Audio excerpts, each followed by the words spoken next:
உங்கள் ராசிநாதன் புத பகவான் உங்கள் 5ஆம் அதிபதியான சுக்கிர பகவானுடன் இணைந்து லாபஸ்தானமான மேஷ ராசியில் சஞ்சரிக்கிறார். எதிர்பார்த்த இடங்களில் இருந்து பண வரவு வந்து சேரும். குழந்தைகளால் பெருமை ஏற்படும். மூத்த சகோதரர்களுடன் இணக்கமான போக்கு ஏற்படும்.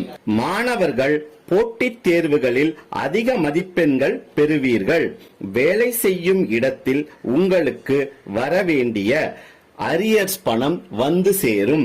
12ஆம் பாவமான ரிஷப ராசியில் சூரிய பகவான் மற்றும் குரு பகவான் இணைந்து சஞ்சரிப்பதால் வேலை சுமை அதிகரிக்கும்.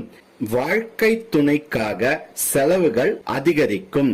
உங்கள் 10ஆம் பாவமான மீன ராசியில் செவ்வாய் பகவான் மற்றும் ராகு பகவான் சஞ்சரிப்பதால் வேலை செய்யும் இடத்தில் பதட்டத்தை குறைத்துக் கொள்வது உங்களுக்கு